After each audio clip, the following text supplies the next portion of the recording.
Thank you all for joining me this afternoon or evening, depending on where you are, as we discuss a verse that's really a part of our discussion that we've been having over the last several videos involving what happens, quote unquote, after we die or when people die. Does anything happen? Or are we totally out of existence? Or are we asleep, not conscious, but in existence? Or are we conscious, in existence, and even aware of things like heavenly or hell-like surroundings? We'll just use that word and some of the associated imagery for now. But if you've been part of the discussion to this point, or read my writings on this subject, or even if you've read Luke 23 and parts of Luke, like Luke 16, then you know some of the imagery associated with life after death at times involves things like fire or torment, but it doesn't always literally mean that. And in fact, as we've discussed previously, the subjects are the spirits of people who return to the God who gave it, and he and all the other spirits are fire. So while there may be differing degrees of fire in the literal sense that, according to some of these texts, actually speak of effects or like torment and pain, suffering to spirits, that's for God to decide. And now, some of these texts that I'm referring to that speak in those ways aren't always clearly literal, though. So, and there are other texts where things like fire are associated with what are clearly figurative, right? Wheat and weeds, Matthew 13. So the weeds are thrown into the fire. Well, the fire is literal and the weeds aren't. So sometimes it's not always easy to say what's literal and what's not. And to create a hard and fast doctrinal line over something like that. Now, there's more involved, but I'm talking about certain texts and overall doctrine. But what I'm saying is we should be charitable towards others in ways that we aren't often, because differing views about life after death create division. They do, and we know that, right? Because oftentimes as people, if you've been associated with groups like the Watchtower, you know, they have a big difference between other groups like Catholics and most Protestant groups, evangelical types. So they're at variance when it comes to the state of the dead in ways that create a division and disagreement. And we know what happens according to Acts and other texts in the New Testament. When people disagree, it leads to disbelief. It doesn't lead to belief. Now, sometimes people are disagreeable towards us. We have to stand up, make a defense. We learn that from Peter and other texts, examples in books like Acts. But that's not like the most often thing that you see these early Christians doing, arguing over the state of the dead. They clearly talk about it, right? Because Paul brings it up and he answers questions like, so, you know, with what sort of body are the dead coming? Then he gets into it, 1 Corinthians 15. He talks about it elsewhere, like in 1 Thessalonians 4, which we've talked about previously in association with other texts that are all consistent when it comes to periods in which the dead are in Hades, but still separated from God, and those sleeping with him in a state that is different from, say, the rich man versus Lazarus in the parable of Luke 16. And so, however, we do have different states of the dead. So at that point, as we know from the illustration itself, right, Jesus says in the illustration that the rich man wants to send Lazarus back to what? Warn his family so that they don't end up in a place like him, separated from God, in a state that's not comforting in their sleep, as their spirit returns to him. So, but then you get to the point where in texts like Matthew 13, Matthew 25, Revelation 7, right? All the nations are gathered before the Son of Man arrives in his glory and all the angels with him. It says that the Father brings those sleeping with him, gives them a new body, the bride of Christ, and then they judge, they judge the nations, separate them as sheep from goats. And then those approved what? According to Matthew 25, inherit the kingdom prepared by his Father from the founding of the world, which is exactly what Revelation 7 goes on to describe when it says that the great crowd of all nations are approved, and then God spreads his tent over them, associated directly with the imagery of Revelation 21, the new heavens and the new earth. And so at that point, the great crowd, it says right there, they go through the great tribulation. They're standing before the throne. just like in Matthew 25. Of course, Matthew 25 speaks of them directly at the judgment. The goats are separated, the great crowd goes forward, further described in Revelation 7 and elsewhere in Revelation, as we talked about previously and made today. We're going to focus on Luke 23, but I'm giving a summary. So we carry all this with us in today's text, and we can look at it clearly without having to go back through too many other texts, if any. Right? We read them. So I try not to duplicate material, but we want to have clear in mind what we're talking about. If you haven't watched the prior videos, last 3 to 4 videos, take a look at them. They're in the description below.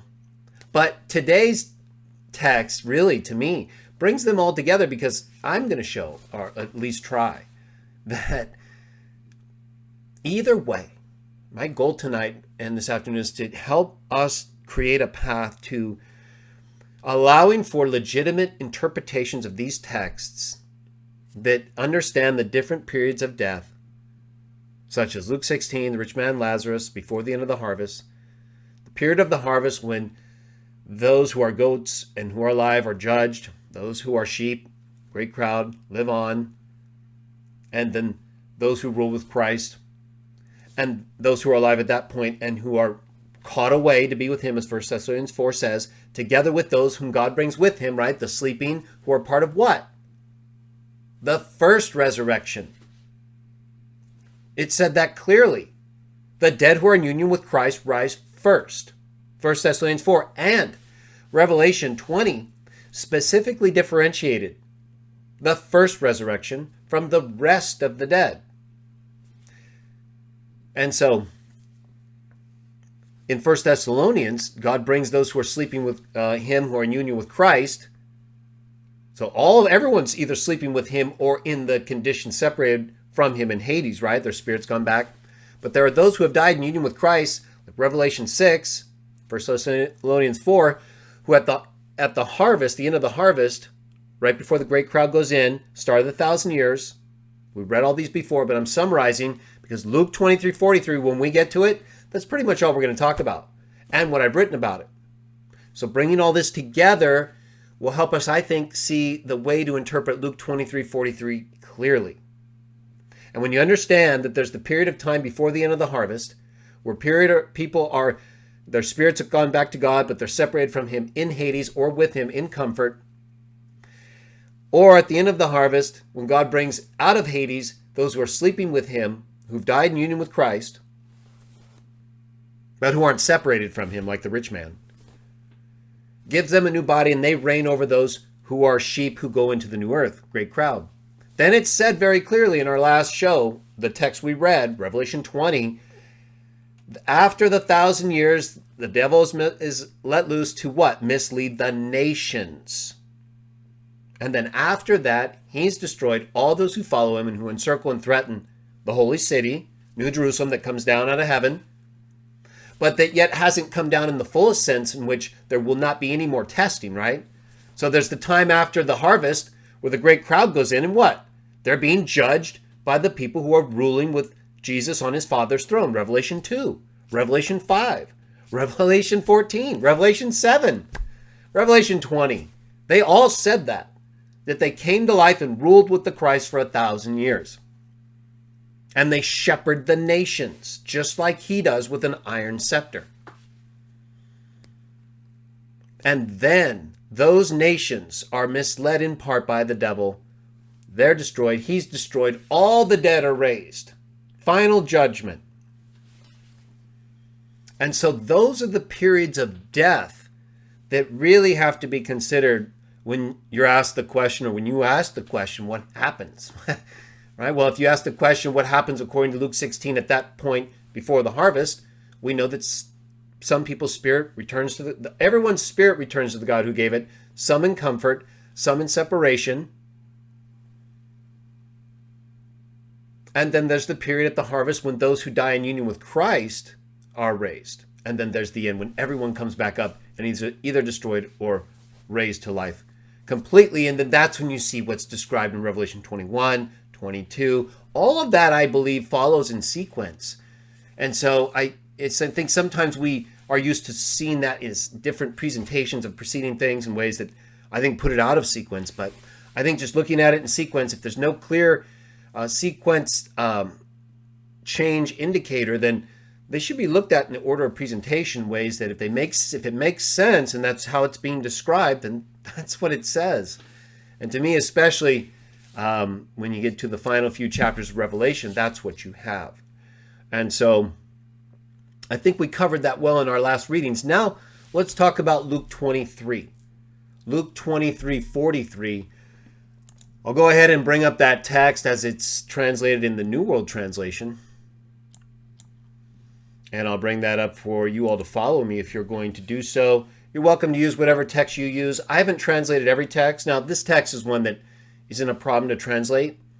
But I'm going to use the NWT because it's much more a part of the discussion, as I said previously, than what I've done to date. Now, some of my defense may have come up in ways, but really the NWT has been the center of some of the controversy around Luke 23 for several decades, at least. All right, so Luke 23, NWT. Now, and I'll point out, as many of you know, the way that most texts read. Sorry, sometimes this version goes by really quick. There we go. So those of us who are familiar with this account, but I'll just briefly summarize as we get to the first verse or two we're going to read. We'll read just a little bit of the context and then the subject text. And so this is the point where Jesus is actually being put to death. And so he's being mocked by those around who obviously, when they see somebody being killed in this way, whom others believe to be this Messiah figure, this king, and one spoken of in ways that, well, maybe what he's going through now is consistent with texts like Isaiah 53. They just didn't see it, didn't realize it. They were blind. It wasn't what they were looking for in the sense they wanted. Probably more along the lines of more of the kingly and princely descriptions in places like Isaiah 9 and elsewhere. So they only had that vision in mind, potentially. Right? They certainly didn't see Jesus this way, because it says right there in verse 35, others he saved, let him save himself if this one is the Christ of God, the chosen one. Right? So if they were thinking of Isaiah 53, texts which explicitly teach, according to manuscripts we have available to us, 100 or more years before Jesus was even born. We did a whole show on this, a couple actually, where we talked about the text, the evidence, and then some of the texts in Isaiah that are written or that were written that long before Jesus was born, and then spoke about these things that we believe were ultimately fulfilled in him. So they had that, right? They could read Isaiah 53. That's just not what they had in mind. That's not what they were following. They didn't have it all in place. And so they applied these things to him. And then it said, even the soldiers made fun of him, coming close and offering him sour wine, saying, if you are the king of the Jews, save yourself. You see, they wouldn't, if these were Roman soldiers, they wouldn't have understand. And at some point, I know the Roman soldiers were clearly here because they would have had to have been conducting the execution under the governance of Rome, which is why they went to Pilate in the first place. But there would have been potentially other soldiers here from the Sanhedrin along with the Romans. And so, nevertheless, according to this account, it just says the soldiers made fun of him and also felt that he shouldn't be allowing himself to die in this condition.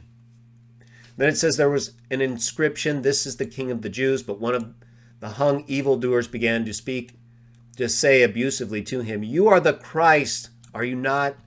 Save yourself and us. So he, along with the soldiers, along with the other people who were standing by, looking at him in that condition and wondering why you didn't do something about it if you're this chosen one.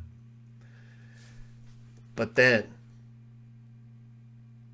the other criminal who was dying alongside this one here, it says the evildoer who was hung and spoke abusively, if you're this Christ, why don't you save yourself and us?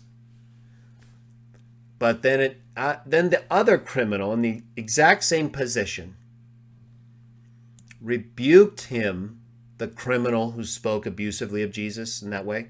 Verse 39 says, the other one replied and rebuked him and said, do you not fear God at all? Not even at this point, right? You're about to die. You have nothing left.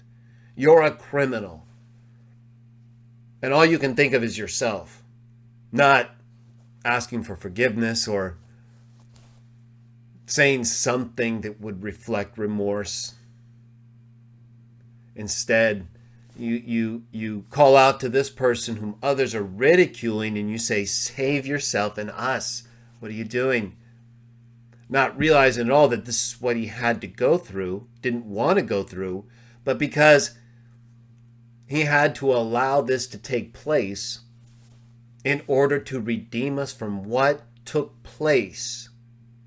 Genesis chapter 3. That's what happened. That's why he's called the last Adam. The specific description given in 1 Corinthians 15:45. And then in verse 41 it says, and we, this is that criminal who rebuked the other criminal because he was asking why you don't save us. So the one who's now at least standing up and doing something right, even though he was obviously, put in a position where he had to die for criminal activity. He doesn't deny that. In fact, he admits it. Verse 41, and we indeed justly so, for we are receiving in full what we deserve for the things we did. But this man did nothing out of the way. Verse 42, and he went on to say, Jesus, this is the second criminal who rebuked the first criminal, the first of everybody here, right? From the people up here, to the soldiers here, to the criminal here.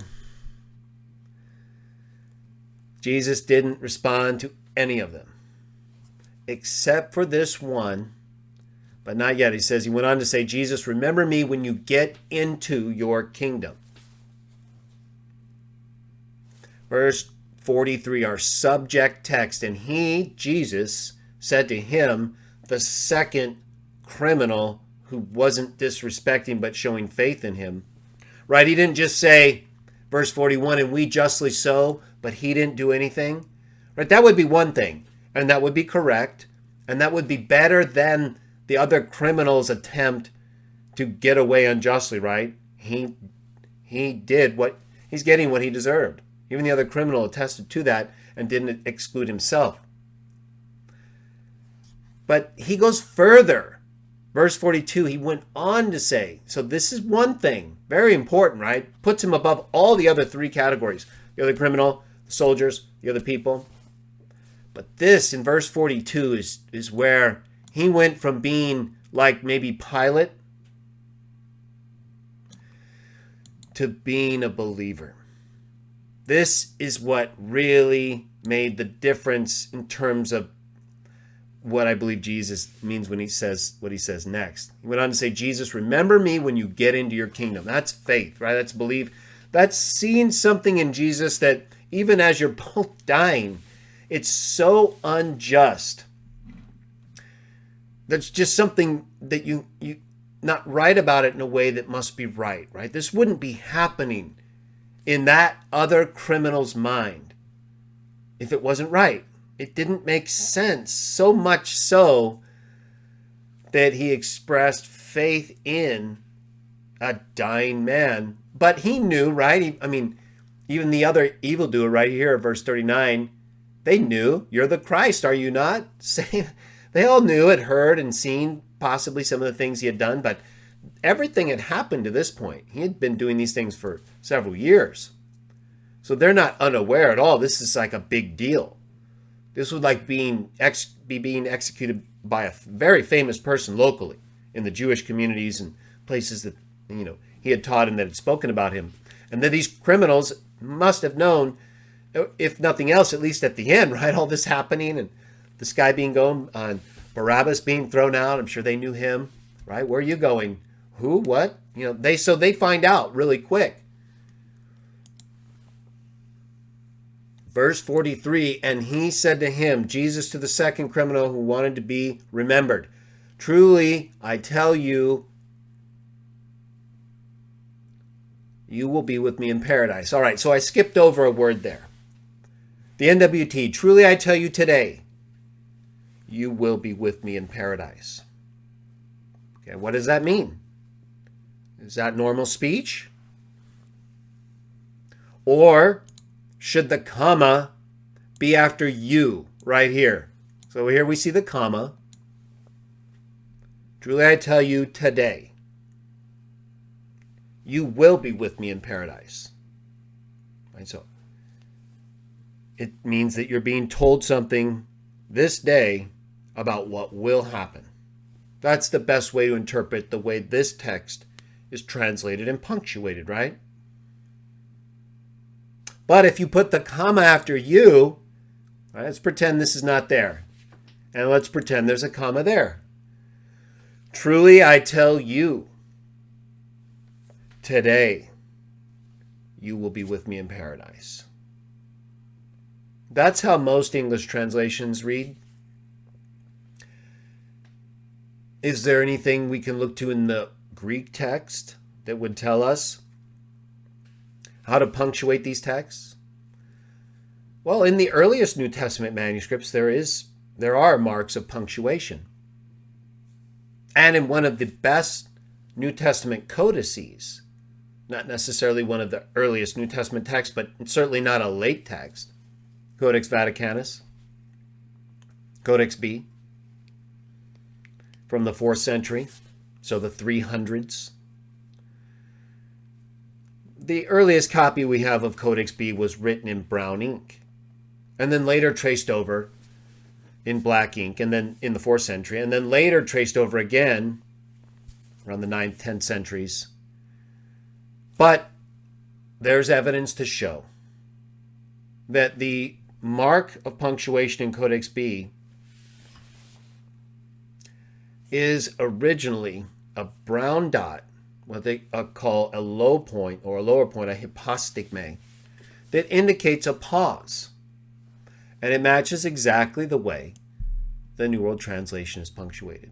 So any apologetic nut job book or person, and they're out there, they backed away from it a little bit, but it used to be really pushed hard. People like Dr. Julius Manti, one of the writers of a manual of Greek grammar, that has helped create a lot of apologetic nuts.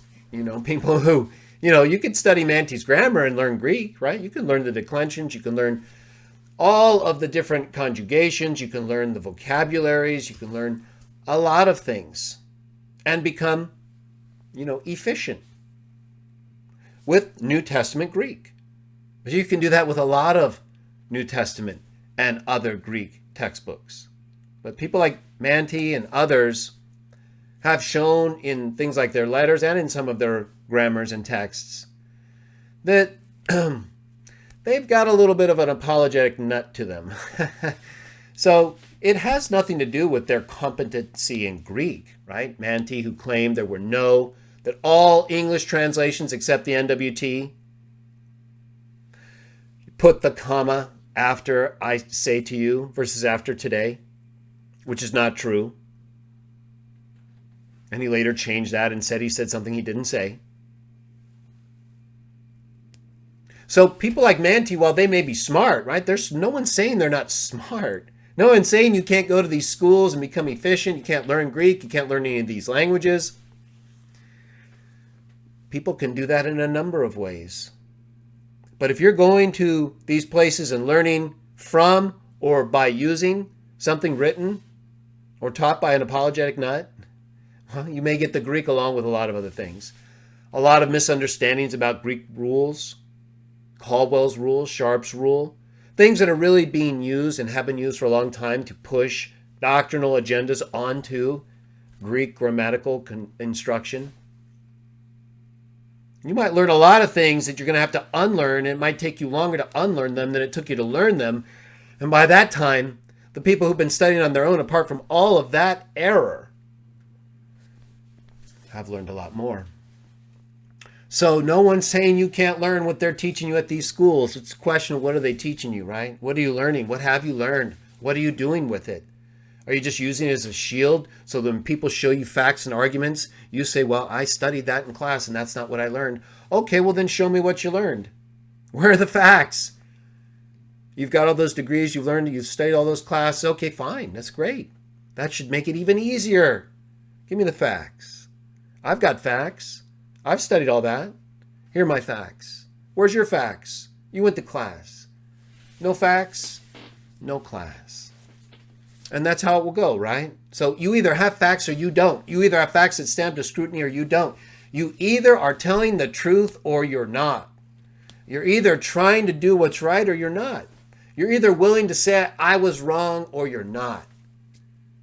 And I never heard Manti say that about all the things about which he was wrong.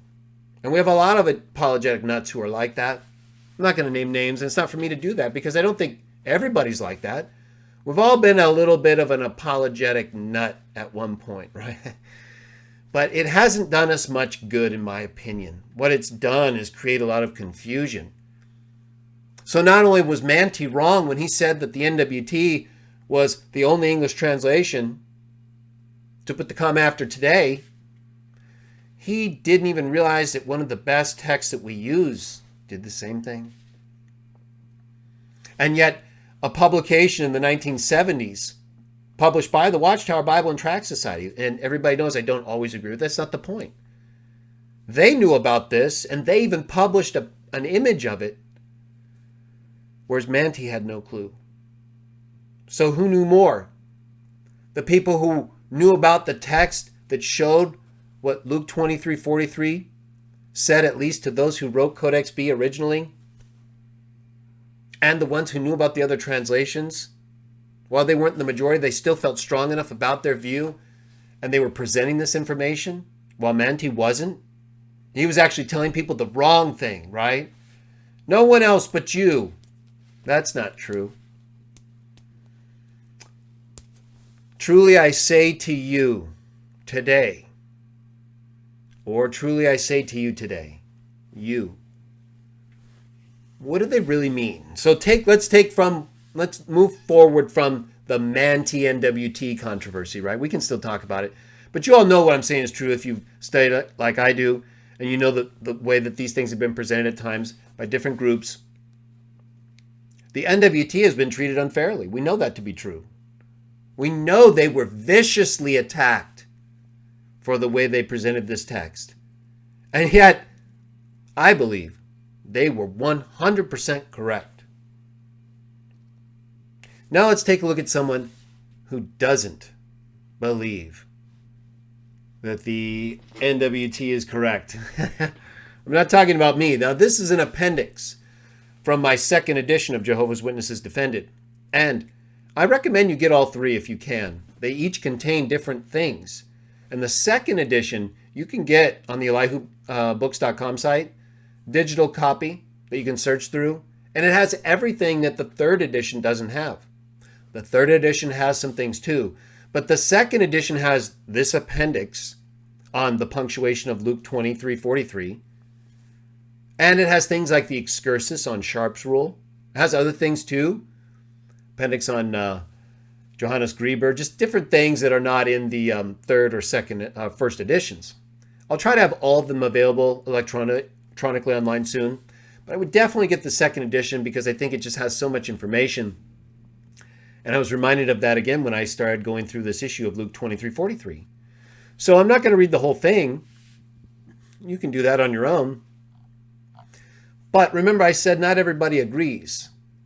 And a lot of people have taken issue with the NWT in ways that have made many think it's just far worse than it truly is. And by that, I don't mean I think it's so bad. I just mean as bad as you may think it is, people have been made to think it's worse because of misrepresentation about things such as other English translations that read the same, the Rotherham Bible, other texts, Greek texts like Codex B, the original hand.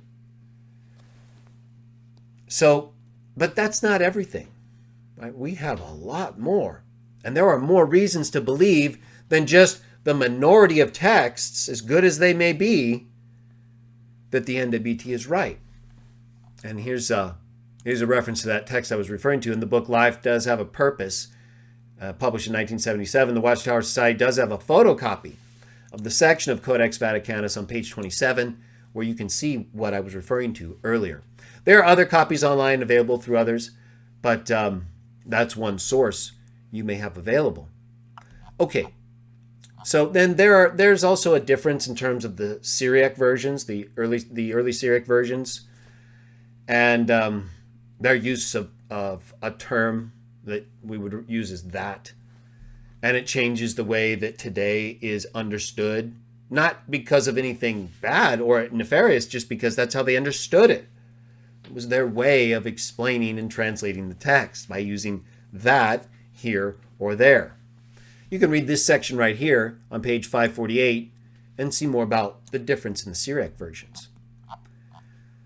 All right, now we've talked about different English translations and that issue with respect to Mante's claim and other people's claims, Dr. Walter Martin, different people that used Mante's letter to the society that made those claims about the English and Greek texts, none of them agreeing with the NWT. So we know that's not true. We've talked about how there are different early language versions that render it differently, and that would be similar to how you would position the comma, either before, after say, or truly I say to you, I should say, or after today, truly I say to you today. But there's even more. And this is why you need to get the second edition. Because I think this information shows so clearly how dangerous and easy it can be to be misled. Let me explain. Let's read it together. This is a part of my text, Appendix A, second edition. Now listen to this. Okay, so the position of today in Luke 23:43. And you know, if you've read the description below, I'm going to talk about the speech idiom at work here. What do I mean by speech idiom? I mean a way of speaking that's idiomatic or common to the languages in which the people are speaking. All right, so what is it about today that's idiomatically related to the way that people like Jesus, whether it was Aramaic, Hebrew, or Greek, would speak? And of course, we believe Jesus likely spoke Aramaic or Hebrew and was translated into Greek at this point. Nonetheless, it doesn't matter because it would have been understood by those who spoke Greek, Hebrew, and Aramaic. They would have understood the idiom in the way necessary to translate it. So I say, grammatically, there's nothing wrong with NWT's translation of Luke 23. Nothing wrong with placing a comma after I say. So there's nothing wrong grammatically with understanding truly I say to you, comma, or truly I say to you today, comma. Now I'm going to argue one is by far to be preferred over the other. And it's the opposite of what people are taught by people like Mante, or were taught, or if you've read his letter to the society and people who've used his letter. If you believe the way Mante claimed, I'm going to shock you. And if you've read my Appendix A, you already know, but still, maybe you haven't. So let's read some of the best arguments that present a position that would be consistent with Mante's, but that goes beyond it. All right, so in this appendix, I refer to Robert M. Bowman Jr.'s argument, and I note that it seems convincing, because I believe it does seem convincing. When you read it at first, if you don't look closer, if you don't break some of this stuff down and really get into it, it can be difficult to see what's happening, and it can mislead. It can mislead a lot of people. That's what concerns me the most, and why I do what I do to the extent that I do about these things. So in reference to the NWT's translation, truly I say to you in the NT, that is, Bowman is now making comments about the expression truly I say to you, which is a part of Luke 23:43, right? It's either truly I say to you, comma, today you will be with me in paradise, or truly I say to you today, you will be with me in paradise. So Bowman is now going to make a comment about the expression, truly I say to you. Don't forget that. 73, I'm quoting Bowman now, not about truly I say to you today, but about truly I say to you, even though Bowman knows that the text in Luke 23:43 says, truly I say to you, or truly I say to you today. He's just going to use the truly I say to you part and say this. 73 of the 74 times the expression occurs in the Bible, the NWT places a break immediately after it. Immediately after the expression, truly I say to you. NWT places a break, Bowman says. In 73 of the 74 times. Luke 23:43 is the only exception. That's the one of the 74 that's not of the 73. In 10 instances, the NWT has the word that immediately after the expression. In 63 instances, the NWT inserts a comma immediately after the expression and capitalizes the following word, unless there's overwhelming evidence from the context that Luke 23:43 is an exception to the above pattern. It should be translated according to Jesus' normal usage of the expression. Okay, and then I give a reference down bottom to Bowman's book if you want to read it in full. That sounds pretty convincing, right? I mean, if 73 of the 74 times an expression is used, it's translated one way, and then the one time it's not translated that way, it's this controversial text. I mean, that would warrant attention, right? And like Bowman says, he admits, unless there's overwhelming evidence, right? There could be that one time. Just because one text does something differently with a similar expression, that does not automatically require conformity, right? That's not appropriate exegesis at all. We certainly would look closer at, as I said, because of the other examples that are except for this one text, seem to be the same. So we would certainly give this higher consideration, but it's not an automatic. Okay, so is there a difference though? Is there a difference maker that would say, even like Bowman, okay, this is different. This is not like those other 73. That 74th time should be translated different. Is there something like that? I believe the answer is yes. So, I note again, it seems convincing, like we just said, but we'll point out a couple, I point out a few things where Bowman, he's referring to the singular expression. I'm not going to get into every little criticism I make of Bowman here. That's not the point. You can read that on your own. So his argument is either not explicitly correct, or he just makes certain assumptions that are not qualified sufficiently, and so I do that here.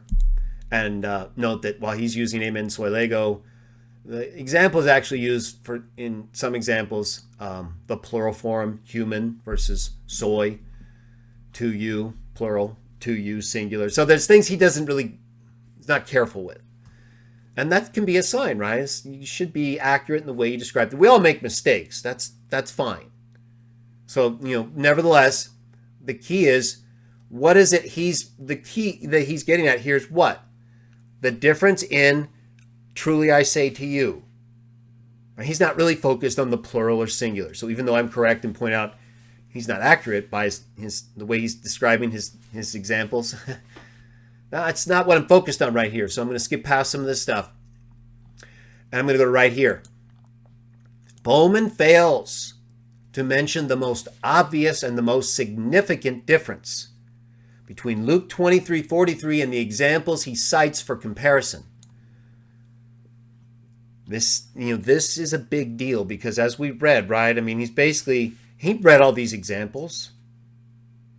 Well, I mean, he got the number, I think, one off, but nonetheless, if he really reviewed all those texts, or most of those texts, and looked at them in light of the subject text, Luke 23:43, and understood what I'm going to say is the way they spoke idiomatically using today, he would have seen that as what he says right here. Overwhelming evidence from the context.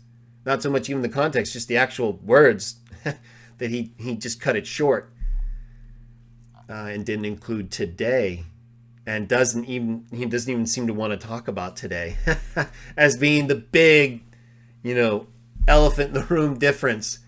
So I point out indeed 75. There's 75, not 74 in my opinion. Nevertheless, of the 75 examples, only Luke 23:43 has today following I say to you. Okay, so it is different. Now, is that difference significant? Is it overwhelming, I guess, to use Bowman's word? Or is it more, in my view, just clear idiomatic usage, which you you could say is overwhelming, right? If it's obvious, that's how they talked, and you understand that, and it's not going to be a question in your mind, right? You don't sit around and question, well, what does he mean by that? All right, so let's take a look then. This is not something you really have to look even deep for. Now, there's a few sources out there written by E.W. Bollinger, primarily, author of a Greek dictionary, Greek lexicon, not one used by most, but still out there a lot and published by reputable publishing houses, at least on the evangelical side, in ways that certainly Bollinger is known for biblical studies and exegesis during his time. And I cite him here and in the note in other texts that he's written, How to Enjoy the Bible, and his critical concordance to the English and Greek Testament by Zondervan, as well as his companion Bible. Many people have seen these things in reprints and even in their early editions. So he points out what certainly people like Manti and others, right, should have known. I mean, Bollinger was writing about this stuff years before Manti's letter to the Society. Let's just take a look. The word verily, truly, amen, points us to the solemnity of the occasion and to the importance of what is about to be said. The solemn circumstance under which the words were uttered marked the wonderful faith of the dying malefactor or evildoer, the criminal. And the Lord referred to this by connecting the word today with I say. Verily, I say unto thee this day. This day when all seems lost and there is no hope. This day when instead of reigning, I am about to die. This day I say to thee, thou shalt be with me in paradise. So Bollinger is explaining, in this way of restating it, what he means by associating today with I say, in emphasizing the solemnity of the occasion, not the time in which something will happen. Other than the saying part, right? The time in which the today part is emphasizing what has happened is the thing that's being said. Not when the thing being said will happen. If you see today as part of the I say idiom. And so he gives these examples. I say unto thee this day was the common Hebrew idiom for emphasizing the occasion of making a solemn statement. And look at these texts he cites. All these texts from Deuteronomy. I guess they're all from Deuteronomy. I mean, probably so many, and I've looked at many of them as well. And so I get into it here. Is it an unlikely expression? Well, obviously not, according to Bollinger and the examples he gives. So let's take a look at some of those examples. And I do that right here. First, I give one that Bollinger does not list, where the word for today, semeron, is taken with the verb that precedes it, and where it is used for emphasis, just like, I believe, in Luke 23:43. So, again, we either take the words today, semeron, with the preceding or with the following verb. Truly I say to you today, or truly I say to you, today you will be with me in paradise. To which verbal expression does today belong? Well, in Genesis 25:33, again, this isn't a Bollinger example, but he gives a number of them up here. Swear to me today, right? Is it necessary to say today? No. Couldn't the speaker here just say, swear to me? Wouldn't that be immediately understood as doing it right now? Swear to me today. And that's how the expression is translated, not with today being connected with the following expression. Swear to me today. Not swear to me, today you will, whatever the context says. Other examples include Genesis 22:14. Bollinger lists the examples from Deuteronomy primarily, not exclusively there. Genesis 22:14, that they might say today. That's pretty much the same, just uses a slightly different speech verb than in Luke. That they might say today, not that they might say today, dot, dot, dot. Genesis 41:9, I today remember. So not with a speech verb, but nevertheless with a verb emphasizing what is being remembered versus emphasizing what is being said, showing the diversity with which today can be used and was used idiomatically to emphasize the things said or remembered, or, as you will see, done or known. Deuteronomy 9:6, today you will know. No say semeron. Semeron goes with the verb preceding it. Deuteronomy 29:10, today you all stand before the Lord your God, in a figurative sense, right? So you can stand before God and be before him in a sense in which he's in heaven and you are on earth, his footstool. But you can also be with him, literally, as we'll get to next. But in what sense? Deuteronomy 36, I announce to you today, anangelos soy semeron. Very, very similar. Right? Instead of truly I say to you today, I announce to you today. Just different speech verbs. And still other examples where semeron is associated with the preceding verb and where today is not really essential to the meaning of the text, apart from emphasizing the truth or importance of what is said, could be cited. And I do down here in note 12. More texts from Genesis that aren't listed by Bollinger. Okay, but then there's another example that I give. I point out here that, in fact, in each of the examples listed by Bollinger, in the quotation I give here and in other of his writings that I list in note 10 here, in each of the examples listed by Bollinger, whether they involve the use of a speech verb or not, today is always used with the verb preceding it. So when Bowman suggests that Luke could have recorded Jesus' words with today preceding the verb, today I say to you, this is the way Bowman argues that as I keep reading, if he had wanted to be understood, if he wanted today to be understood as part of Jesus' opening expression, Bowman says he could have just said this. But he is ignoring, when he says that, the use of the well-known idiom in sections of the Bible like that which we just read and which Bollinger also presents,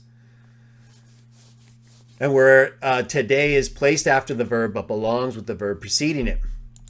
And here I note another example of today, semeron, used by Paul in the book of Acts, where you find semeron used following the speech-related verb, I testify to you this day.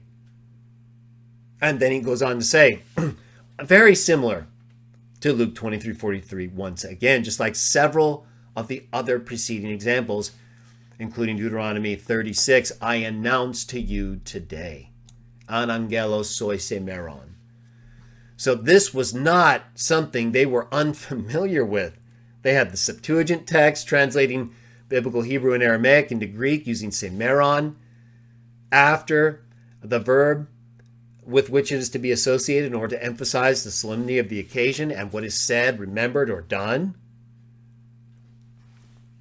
And so what Bowman creates as this disparity of examples between how, in his view, the expression, which is not really the full expression at issue in Luke, according to Luke 23:43, I say to you, is used elsewhere. If it's not used with today, it's not the same idiom in use, because it's today that we're discussing and showing by these texts that Bowman failed to recognize, that Manti failed to recognize, and that all the apologetic nuts have failed to accept with regard to Luke 23:43 in order to give the NWT back at least some of its dignity, right? Where all of you failed, the Watchtower succeeded.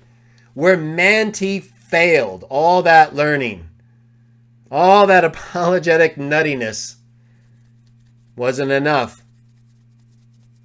The Watchtower figured it out, though. Bowman, right there with Walter Martin, the CRI, Christian Research Institute of Nuts. Right? And I know, of course, they may be nice people in other ways, but we all know the kind of things they were engaged in for a long time.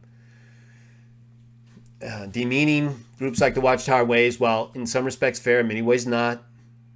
And we're not here to support unjust criticism. We're not here to promote false teachings just because you're attacking a group that has some false teachings, right? That just puts you in the same category. We don't want either one of you. How about we just take the text, right? We just use the text. We're good.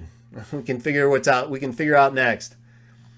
All right, but this goes even further because there's a few other things here. Again, I highly recommend just go to alloyoubooks.com, go to the books section, books and videos, and you'll be able to find the PDF for the second edition. You'll be able to get this exact appendix. It may even be on my topical index. If not, I'll try to put it there soon. I get busy, but again, you can get it very easily as well. It may be there.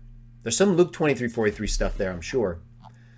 So in any case, let's read this last part about Bowman because in addition to what I just said, okay, well, we'll get to the with me and the paradise part next, right?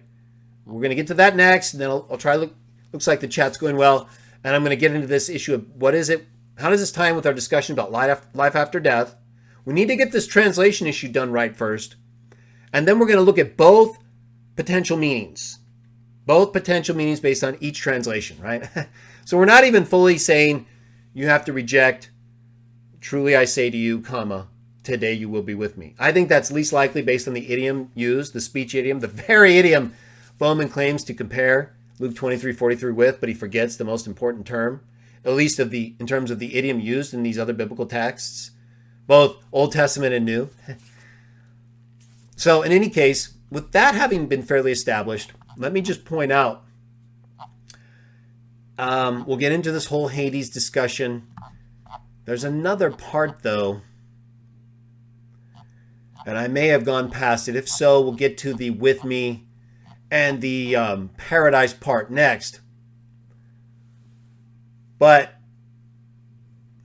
I would say there's one other part here that's worth highlighting. There's so many good things here that I don't want to get off on too many points, though. Let me see if I can add anything further. Okay. Oh, yeah. Okay, this is a good part. Let's read this. Bowman also suggests that Luke could have used the Greek term hoti. Hoti uses a conjunction and is a causal participle because after today. So, for example, Bowman suggests Luke 23:43 could have been written, he believes, if it meant the way NWT translates it. I say to you today that, right, using hoti as a causal participle or conjunction. He would have, according to Bowman, said that if he wanted to be understood as part of Jesus' opening expression. If he wanted today to be understood the way NWT punctuates it. But the fact is, as we've illustrated in part and talked about by quoting part of this appendix, today can quite rightly be taken with I say to you, right? We saw that. Several examples I read and referenced, both from Bollinger and from my review of Genesis, and several New Testament texts, where verbs of speech like announce and say were used with today versus having the separation be after the verb of speech. We've shown that's the case. So, and that's without hoti, right? None of those texts that we referred to and that I quoted and referenced use hoti as a causal participle or conjunction the way Bowman says they would have had to or would have used it if that's what they meant. So that's not true. It is incorrect to say that that's how it would have had to have been written for sure, or even likely, because we just saw that's not the way it is presented in the Old Testament, Greek texts, and in texts in the New Testament. So even there, he's incorrect. And this is why I wanted to emphasize that because, Bowman's not a dummy, right? I mean, he's a smart guy. He's educated. And I don't think he's, at times, I don't want to question his honesty. I think he's a nice person. I met him, obviously debated him. But I think some of his writings reflect a lack of integrity to the text, right? I don't know what's going on up here. I don't even want to guess. I just know I think he's smarter than some of the things he puts in writing or says. So, right, we all sometimes just don't get it right, and I'll leave it at that. I don't think these things are right, though, that he writes about and says with respect to the NWT and what the Greek would have said if it meant what it indicates with its punctuation? No, it's not correct. So we'll just leave it at that, as I said. Now let's get into with me and paradise. All right, so let's go to another text. We'll use NWT. We've talked about Luke 16, right? How, according to that illustration, clearly an illustration, right? A drip of water from the tip of a finger is not going to quench a burning fire, wouldn't even put out anything but a lighter in someone's hand, and it dropped just right. That's it. So let's not pretend. Okay, while there may be literal parts and certainly literal people, and we've seen that in other illustrations like Matthew 13, Son of Man, the devil, literal people used figuratively with figurative things like wheat and weeds. So we can't get into and figure out every single meaning of all the parables. They seem clear, they were consistent, right? But there's some parts we just, for example, Abraham's bosom. Right? What is that? Well, we know it's a place of comfort, especially in comparison to what is described in the illustration of Luke 16 as a tormented condition and separation from God, even though the rich man's spirit has returned to him in Hades. Right? He lifted up his eyes, he could see Lazarus in the comfort. So that illustration is meant to tell us as humans, in human terms, what the difference is between the spirits that have returned to the God who gave them life and who are sleeping with him. They're living to him. And then they'll all be resurrected at one point or another, depending on whether they're, part of the first or second resurrections. But even while they're in that sleeping state, their bodies return to the dust, their spirits return to the God who gave it, just like Lazarus and the rich man in the illustration, just like the girl who was sleeping, right? She was dead. Her body was dead. But Jesus said she did not die. And then brought back her spirit, which he said was asleep, which is exactly what Paul says in 1 Thessalonians 4, right? They're all sleeping with him and living to him in that unconscious state of spirit sleep. We just can't metaphysically explain it beyond that. Not credibly, right? We're not spirits. We don't exist in that condition yet. And so for us to try to depict it and describe it further beyond what Jesus himself said, the spirit is asleep and he restored it to its body and then she came back to life. She was not dead. The body was dead, but she was sleeping with God, just like all the other spirits are. Some are brought with him at the end of the harvest, given new bodies to reign with the Christ over the nations for 1,000 years. Then the dead. We've talked about it. I started the show summarizing it. But I want us to all have a clear vision of it. Doesn't matter if you agree with it or not. I understand we have differences. But I want you to understand what I'm presenting, how I see these texts. Right? I believe it all makes sense. I believe it fits. It's not in contradiction. Let's go to Revelation 2. Revelation 2. Go ahead and turn there with me. I'll take a quick drink.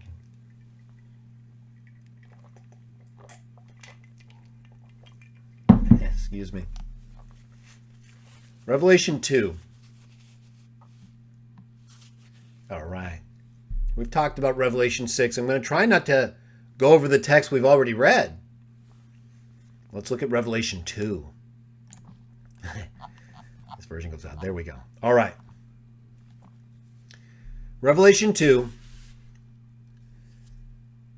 So, Jesus is speaking to the angel, or having things being written to the angel of the congregation in Ephesus. It says that right here in verse 1. And it says about the one who's about to speak, and it's describing Jesus. You can read that on your own if you haven't already. Just giving a little context, build up to verse 7 is our key verse here. Verse 2, Jesus says, I know your deeds, your labor and your endurance. Cannot bear bad men. You put to the test those who say they are apostles, but they're not. And you found them to be liars. Verse 3, you're also showing endurance. And you've borne up for my name's sake and have not grown weary. But I do hold this against you. And he goes on to talk about how they should remember from where they've fallen and do the former deeds. Right here. And then he says, you have this, you hate the sect of Nicholas. We're obviously misleading people rather than teaching them the truth about God and the coming of the Christ. Verse 7, let the one who has an ear hear what the Spirit says to the congregations. Okay, so he's introducing something very important, right? I mean, that's not the normal thing you say before you're about to say something. Let the one who has an ear hear what the Spirit says to the congregations. To him that conquers, I will grant to eat of the tree of life, which is in the paradise of God. Truly I say to you today, using the normal, defined, and documented Hebrew Aramaic speech idiom that uses today to emphasize what is said. Truly I say to you today, you will be with me in paradise. To him that conquers, I, Jesus, the same Jesus that was speaking in Luke 23:43, I will grant to eat of the tree of life which is in the paradise of God. Do you think he's talking about a different paradise? Maybe. But he's clearly referring to the paradise of God. And he doesn't say it's necessarily in one place or another, right? Because if we go a little further in Revelation, what does it say in verse 2 again? Sorry. They'll do what in the paradise of God? Luke 23:43 said, you'll be with me, right? Here it says, I'll grant you to eat of the tree in the paradise of God. Well, look at what it says in Revelation. Let's see, in Revelation 22. This is after everything. This is after all the dead have been resurrected, the final judgment. Only the righteous are alive. And he showed me a river of water of life, clear as crystal, flowing out from the throne of God and of the Lamb. Down the middle of its broad way, and on this side of the river and on that side, there were trees of life producing 12 crops of fruit, yielding their fruits each month. And the leaves of the trees were for the curing of the nations. And no more will there be any curse, but the throne of God and of the Lamb will be in the city, and his slaves will render him sacred service. And they will see his face, and his name will be on their foreheads. Also night will be no more, and they will have no need for lamplight, because it says Jehovah. We know about the divine name issue here, but let's move past it. God will shed light upon them, and they will rule as kings, not for the 1,000 years, but forever and ever. Now, it's possible, and I would even say probable, that what Jesus is talking about in Revelation 2 is something different than what is being described here in Revelation 22. The reason I say that is because this involves the time when those who were killed in association with Christ have been resurrected and are ruling over the nations. And then remember, the nations are the kings of the earth bring their glory into Jerusalem. And the kings of the earth continue ruling over the earth, just like we were originally intended. And probably more. I don't want to speculate, right? But I'm just talking about what it says here. And here their rule is not limited by 1,000 years. So I would say, though, this clearly refers to the nations in ways that they're in the paradise of God, right? Clearly they're in a paradise. It doesn't use that word. But they're eating from the trees that are curing them. Right? What does the tree of life do? It gives you life. Whether there's a difference there or not, that's fine. There can be a difference. My point is they're very similar, right? They're in a paradise here. Everything's back to new. There are trees of life that they eat from, or from which they eat, right? Trees of life, a lot of them. And the leaves of those trees are for the curing of the nations. So who's eating the fruit, right? If there's a difference there. But whether that's a difference or not, my point is that in Revelation 2, this can be something different. Right? This can be a spiritual reference to a heavenly paradise of God where there is a garden kept for those who rule with Christ for the 1,000 years, not only as part of New Jerusalem, but in the heavens, the new heavens. Right? They're not barren. They're not blank. They're not just this bright expanse that nothing is visibly discernible. There's all kinds of things there. There's probably more there than here because everything here is based on there, and there's so much more. So we just don't know there. So it seems blank to us, right? That's why we should be careful how far we go. But what I'm saying is that there's nothing wrong with looking at those who are living with God, sleeping, given new bodies, and then granted to eat from the tree, right? What did Jesus say in Revelation 2? What has to happen? You have to conquer. What does Revelation 6 and 1 Thessalonians 4 say? The ones who are killed because of the witness they bore. They conquered. Or they survived, like 1 Thessalonians 4 says, to the coming of the Lord and are caught away. Right? They conquered too. The ones who conquer eat in the paradise of God. Whether or not that's a reference to what we just read in Revelation 22 about the nations, I think not, because again, we're talking about those who will sit on thrones with Jesus. We know that because he goes on in talking to these people to say what? Right here, in chapter 3. To the one that conquers, I will grant to sit down with me on my throne, even as I conquered and sat down with my Father on his throne. So this conquering is what leads to them being with Jesus in the paradise of God, right? I mean, these ones here to whom Jesus is speaking, the ones in Laodicea, it looks like, when he says to the ones that conquer, verse 21 of chapter 3, the ones that conquer, you sit down with me on my throne. Well, they're not going to do something totally different than the ones in Revelation 2 in Ephesus, right? He's just speaking to each one differently about the things that ultimately are going to happen to all of them based on how they act. And then he says different things, but some of them are the same, right? Because to the one that conquers. Well, if they're all conquering, then they're all going to do the same thing. Because right here in verse 7, it says, to the one that conquers.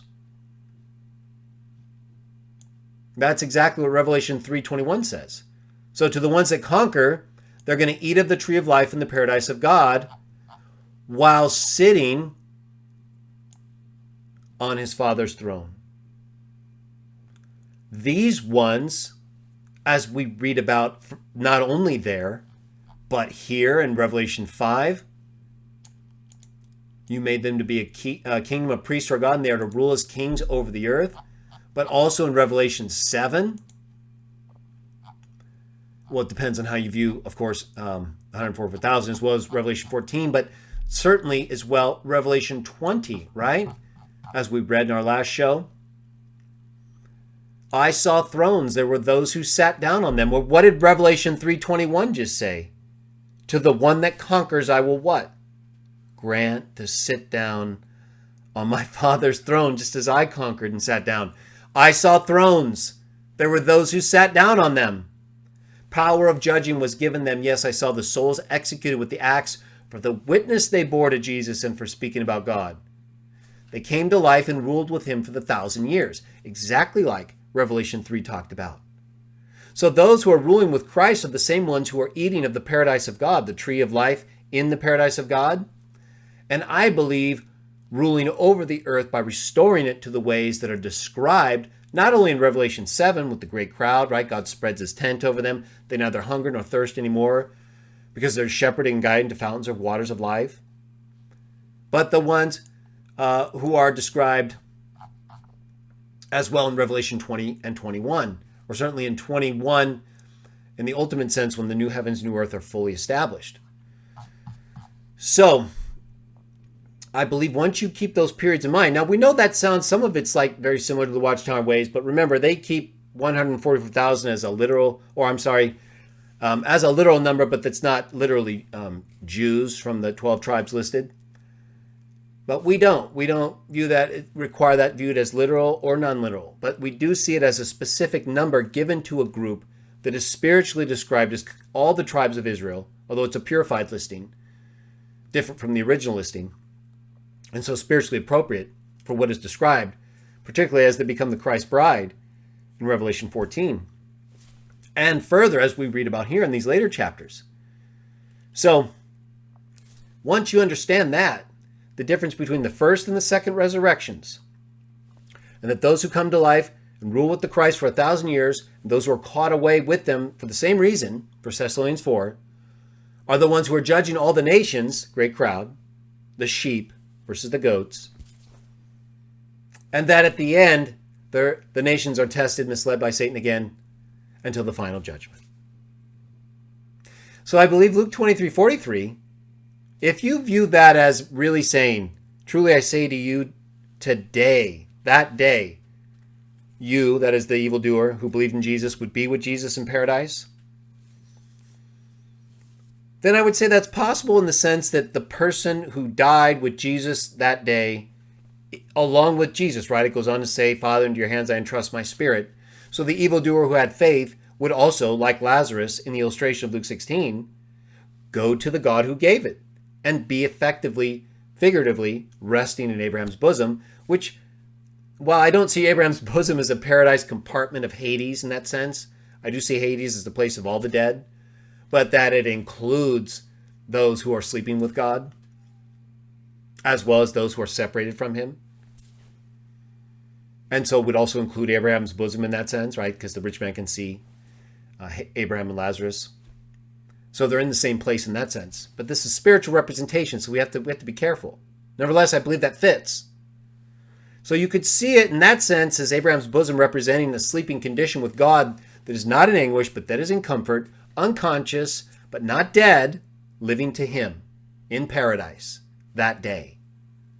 However, if you believe like I do, based on the best available evidence, not what Bowman says and other people, and the actual texts that show that this was a well-established Hebrew Aramaic idiom that was translated in the Old Testament scriptures and in the New Testament documents in a way that uses today the Greek word semeron, used in Luke 23:43, to emphasize the solemnity of the occasion, which in this case is Jesus giving his life and dying at the end with someone who finally believed in him.